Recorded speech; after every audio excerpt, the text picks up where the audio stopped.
মহোদয়, উপস্থিত রয়েছেন আমাদের পশ্চিম আসনের ভারতীয় জনতা পার্টির প্রার্থী, রাজ্যের প্রাক্তন মুখ্যমন্ত্রী শ্রদ্ধেয় বিপ্লব কুমার দেব মহোদয়,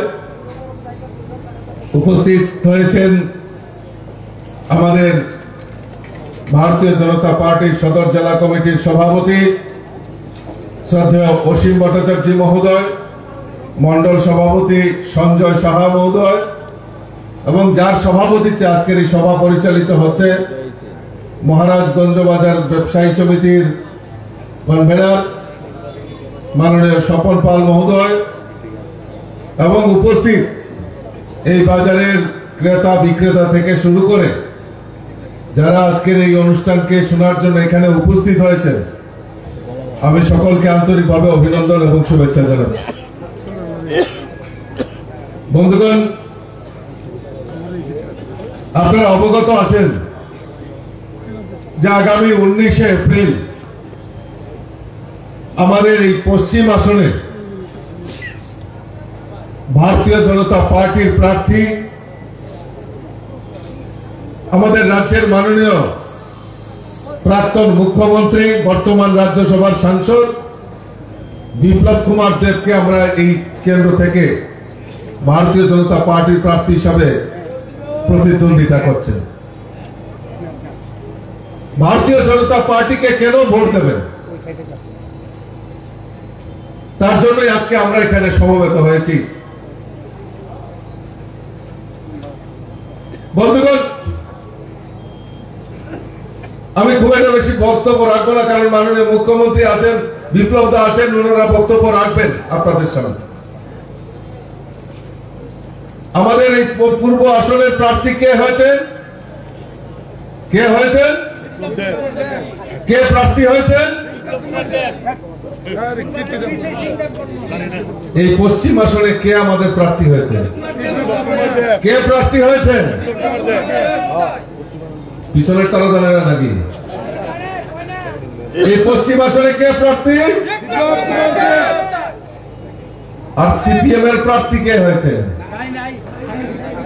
সিপিএম এর প্রার্থী কি নাই? প্রার্থী নাই?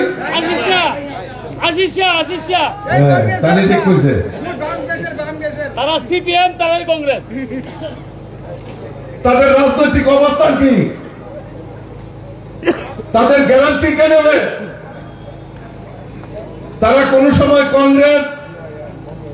কংগ্রেসের কিছু সুবিধা হবে না, আবার তৃণমূল কংগ্রেসও কিছু সুবিধা করতে পারেনি, আবার বিজেপি ভারতীয় জনতা পার্টিতেও কিছু সুবিধা হয়নি, আবার কংগ্রেস আর বর্তমানে সিপিএম এর সমর্থন নিয়ে এখানে লড়াই করছে। তাদের রাজনৈতিক অবস্থান কি? তাদের গ্যারান্টি কে নেবে? 4 জুনের পর ওনারা যে বিজেপিতে আসবে না, তার কি গ্যারান্টি রয়েছে? তাদের গ্যারান্টি কেউ নেই। তারা ত্রিপুরা রাজ্যের মানুষের গ্যারান্টি নিতে পারে না। আর গ্যারান্টি যদি নিতে পারে আমাদের দেশের যশস্বী প্রধানমন্ত্রী নরেন্দ্র মোদী নিতে পারে, আর গ্যারান্টি যদি নিতে পারে আমাদের রাজ্যের মুখ্যমন্ত্রী নিতে পারে, গ্যারান্টি যদি নিতে পারে আমাদের বিপ্লব দা নিতে পারে। 25 বছর এই রাজ্যের বুকে কমিউনিস্টরা শাসন করেছে, তার আগে 10 বছর, আর মাঝখানে জোট পিরিয়ড 5 বছর। সিপিএম টানা আমি যদি 10 বছর বাদ দেই, শুধু 25 বছরের ইতিহাস যদি তুলে ধরি, আপনারা বলুন তো এই সিপিএম এর সময়, সিপিএম এর আমলে খুন, সন্ত্রাস, বাজারে হত্যাবাজি থেকে শুরু করে বাজার থেকে লুটে পুটে নিয়ে খাওয়া, আর বাজারে এই গুলবাজারে আরেকটা ভাইরাস ছিল, এটার নাম হলো সিটু ভাইরাস। আমরা ভুলে গেছি এই সিটুর দাদাগিরি। সিপিএম এর তাবড় নেতারা, আমি নিজের চোখে দেখেছি, এই সিটুর নাম দিয়ে এই বাজার থেকে হাপ্তা কালেকশন করত, সেটা আমরা এই যারা এখানে বয়স্করা আছেন তারা নিশ্চয় ভুলে যান। বন্ধ হয়েছে এগুলি। বিজেপি 2018-তে আসার পর ওই ভাইরাসকে এই ত্রিপুরা রাজ্যের এই গুলবাজারের মানুষ উচিত শিক্ষা দিয়েছে। 25টা বছর টানা এই রাজ্যের বুকে শাসন করেছে। আর এই কমিউনিস্টের শাসনে এই রাজ্যের বুকে যারা বিরোধী দল করত, কংগ্রেস করত বা অন্য দল করত, তাদেরকে অত্যাচার করো, তাদেরকে হত্যা করো, নতুবা তাদেরকে ত্রিপুরা রাজ্য থেকে রাজ্যান্তরী করো। গুলবাজারে ব্যবসা করা যাবে না, জমি কিনা যাবে না, ওই যতক্ষণ পর্যন্ত সিপিএম এর দালালদের পয়সা না দিতে হবে, যতক্ষণ পর্যন্ত তাদের বাড়িতে গিয়ে হাজিরা না দেবে, ততক্ষণ পর্যন্ত ব্যবসায়ীদের শান্তি নেই। কিভাবে অত্যাচার করেছে এই কমিউনিস্টরা আর এই কংগ্রেসীরা, যারা আজকে সিপিএম এর লেজুর বৃত্তি করছে, তারা তখন বিরোধী দল। এই কংগ্রেসীরা বিরোধী দল সেজে এই রাজ্যের বুকে যারা কংগ্রেস করত তাদেরকে নির্মম ভাবে অত্যাচার করে, আর তারা সহ্য করে, চুপ করে সহ্য করেছিল। তাদেরকে দেখা যেত না, ওই নির্বাচন আসলেই দেখা যেত।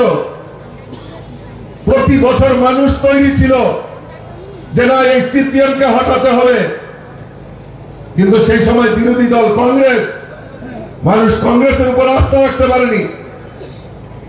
আর সেই সময় এই কংগ্রেসীরা এখন কংগ্রেসের ইজারা নিয়ে যারা কংগ্রেস করছেন, তাদেরকে নির্বাচনের আগে দেখা যেত আর বলতো এইবার আয়া পড়তাছি, আয়ালো আইলে সামরা সুইলাম। আর দেখা যেত ওই রেজাল্টের 2 দিন আগে থেকেই তাদের মোবাইলের সুইচ অফ হয়ে যেত, কারণ তারা জানতো ওই দিল্লিতে সোনিয়া গান্ধী এই ত্রিপুরা রাজ্যকে সিপিএম এর হাতে বিক্রি করে দিত, আর ওই তাদের বাড়িতে মোটা মোটা সুটকেস ওই সিপিএম এর তারা বাড়িতে পৌঁছে দিত। তাই কংগ্রেসীরা, এই বর্তমান কংগ্রেসীরা চুপ হয়ে থাকতো। আজকে এই কংগ্রেসীরা ওই সিপিএম এর লেজুর বৃত্তি করেছেন, ত্রিপুরা রাজ্যে জুট করেছেন।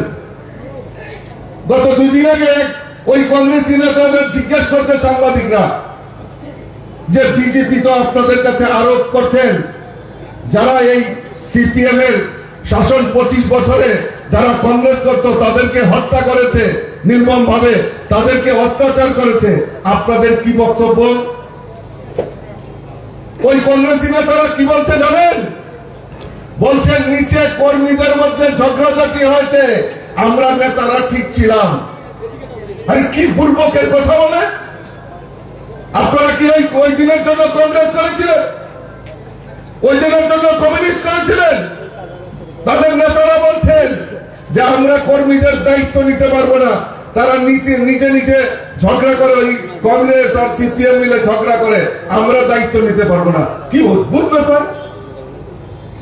আমাদের মাননীয় মুখ্যমন্ত্রী এখানে রয়েছেন, বিপ্লব এখানে রয়েছেন, আমি প্রদেশ সভাপতি হিসেবে রয়েছি এখানে, আমরা কার্যকর্তাদের দায়িত্ব নেব না?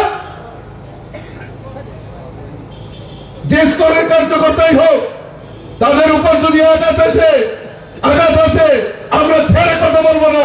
সেই মুখ্যমন্ত্রী থেকে বিপ্লব থেকে শুরু করে আমি নিজে পর্যন্ত পাশে দাঁড়িয়ে তাদের জন্য আমরা সহযোগিতা করব, তাদের পাশে দাঁড়াবো। আর তারা বলছে নিচে নিচে ঝগড়া করেছে, আমরা তো উপরে ঠিক ছিলাম। অদ্ভুত ব্যাপার। কাজেই এই কংগ্রেস এবং সিপিএম একত্রিত হয়ে লড়াই করছেন। আর উদ্দেশ্য কি? উদ্দেশ্য হলো বিজেপিকে হারাতে হবে, নরেন্দ্র মোদীজিকে হারাতে হবে। অদ্ভুত বিষয়। নরেন্দ্র মোদীজিরা কই থেকে হারাইবেন? নরেন্দ্র মোদীজি নিজে দাঁড়ায় কইছে 400 পার, দেখা যায় 400 পার আরামসে হয়ে যাবে। আমাদের এই ত্রিপুরা রাজ্য আমরা বলেছি 2টি আসনে আমরা পদ্ম ফুল ফুটিয়ে মোদীজিকে উপহার দেব। তার মধ্যে কিন্তু পরন্তু আছে, বিপ্লব অটোমেটিকলি আপনার এই সভা করলেও পার, না করলেও পার। কিন্তু এখন একটা বিষয়, সেটা হলো ওই বিরোধীদের জামানত বাজেয়াপ্ত করে আমরা বিপ্লব থেকে দিল্লি পাঠাবো, সেই সংকল্প নিয়ে আমরা কাজ করছি। আজকের উপস্থিতি তা প্রমাণ করে দিয়েছে।